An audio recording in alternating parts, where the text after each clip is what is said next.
निस्संदेह पूरे देश में नहीं पूरी दुनिया में हर समाज में वेदना को लेकर के।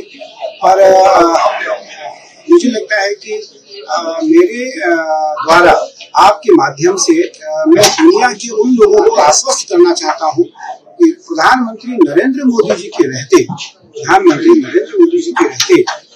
राम जन्मभूमि में जो भी घटना हुई है वो अत्यंत दुखद घटना है और उसमें करोड़ों करोड़ जनमानस की आस्था को ठेस पहुंचा है। और नरेंद्र मोदी जी प्रधानमंत्री जी का क्योंकि राम जन्मभूमि एक उनकी प्राथमिकता थी राम जन्मभूमि। तो राम जन्मभूमि प्रकरण में जो घटना हुई है उसमें जो भी दोषी होगा, मेरे नृपेंद्र जी से बात हुई, संपत राय जी से मेरी बात हुई, दोनों से लगभग नृपेंद्र जी से बात हुई, मुझे 8 दिन हो गए, मैंने बहुत खूब समय तक उनसे बात किया। मुझे लगा कि सब आहत में और प्रधानमंत्री नरेंद्र मोदी जी के देख रेख में योगी जी के द्वारा जो एसआईटी बनाई गई है उसमें जो भी दोषी पाया जाएगा निस्संदेह उसको सजा होगी, वो सजा की भागीदार है और सजा उसको मिलनी चाहिए। मेरा एक मात्र भाव है, माता रामो पिता रामचंद्र स्वामी रामो सखा रामचंद्र सर्वस्व में रामचंद्रो दयालु नान्यम जाने ले बचा। राम हमारे माता पिता है, राम हमारे भ्राता है, राम हमारे सखा है, राम हमारे सर्वस्व है।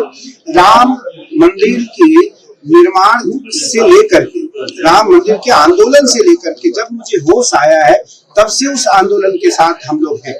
और जिस दिन उस मंदिर का भव्य निर्माण हुआ, उसका उद्घाटन सत्र था, मुख्य पंक्तियों में हम सब देश के वरिष्ठ महात्मा, देश के वरिष्ठ लोग, या वो मीडिया जगत से हो, उद्योग जगत से हो, या वो कला कृति जगत से हो, या वो सांस्कृतिक जगत से हो, या वो राजनीतिक जगत से, सब प्रथम पंक्तियों में लोग बैठे थे। तो निस्संदेह सब आहत है, सबको ठेस है, सबकी आत्मा में आघात है। पर प्रधानमंत्री नरेंद्र मोदी जी के रहते हम आश्वस्त हैं कि जो भी दोषी होगा वो सजा से मुक्त नहीं हो सकता। एक सवाल लेना चाहूंगा, ये घोटाला जैसे चीजें सामने आ रही है, कुछ दिनों से नहीं कुछ महीनों से कहा जा रहा, कुछ साल चल रहा, कुंभ के समय में सबसे बड़े स्तर पर भ्रष्टाचार हुआ, कई चीजें गायब होने की भी बात सामने आई है, चाहे वो चांदी की ईंटें हो या बाकी चीजें जो प्रभु राम की सेवा में अर्पण की गई थी, उन चीजों को लेकर क्या कहेंगे? और अब जो आरोपी हैं, जो दोषी पाए जाएंगे, अगर रिपोर्ट में अगर आता तो उनके खिलाफ फांसी की मांग की जा रही है, उसको लेकर क्या कहेंगे? राम के साथ भगवान राम, क्योंकि जो सन्यासी है, जो वैष्णव है, जो उदासी है, जो निर्मली है, जो वैरागी है, जो दादूपंथी है, जो कबीरपंथी है, सबके मूल में राम है, सबके मूल में राम है। राम जी के मंदिर के साथ, राम जी के साथ जिस व्यक्ति ने इस प्रकार से कुकृत्य किया है, निस्संदेह वो कठोर से कठोर दंड का अधिकारी है, दंड का भागी है। एक विषय, दूसरा विषय है आज राम जन्मभूमि मंदिर के कारण सारे मंदिर के जो प्रमुख जन हैं, सारे जो बड़े बड़े ट्रस्ट हैं, बड़े बड़े मंदिर हैं, सब सजग हो गए। कहीं मंदिरों में चोरी ना, अगर मंदिर में भी चोरी हुआ तो हम संदेश क्या देंगे?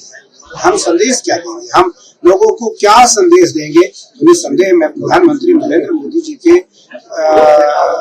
कारण दुनिया के सनातनियों को आश्वस्त करता हुआ यह बात कहने में एक पल भी झिझक नहीं रहा हूँ कि जो दोषी है उसको सजा मिलेगी, वो कभी दोष मुक्त नहीं होगा। कुछ सुझाव देंगे, क्योंकि सभी जो मंदिर है, जितने श्राइन बोर्ड है, सब कहीं ना कहीं अब शंका के घेरे में, हर कोई व्यक्ति शंका हो रही है कि कहीं यहाँ पर भी ना हो रहा, यहाँ पर भी ना हो रहा, बाकी धर्मों के भी जगहों पर सवाल उठ रहे हैं चंदा चोरी को लेकर। अच्छा है ना, आप जैसे लोग देश में हैं, देखिए चौथा स्तंभ देश का मीडिया है, उस कारण आज दुनिया के लोग जागरूक हुए।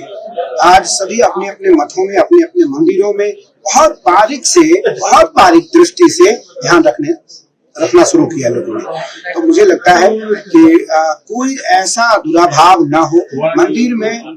अगर मंदिर में चोरी होती है तो निस्संदेह भगवान को कष्ट है, भगवान को कष्ट है तो भक्त को कष्ट है, भक्त को कष्ट है तो आस्था का विषय है। तो इसलिए सारे मंदिरों में जितने बड़े छोटे मंदिर हैं, सब पर सरकार की भी नजर है और वहाँ के जो अधिपति हैं उनका भी नजर है, जो ट्रस्ट से संबंधित संचालित संस्था है उनका भी नजर है। तो मैं केवल इतना कहना चाहूंगा कि किसी भी मंदिर में, किसी भी मठ में, किसी भी ट्रस्ट में चोरी का प्रकरण कभी समाज के बीच में नहीं आना चाहिए, और अगर कहीं आता है तो वो अपराध की दृष्टि में जो सबसे बड़ा दंड है वो उसे मिलना चाहिए।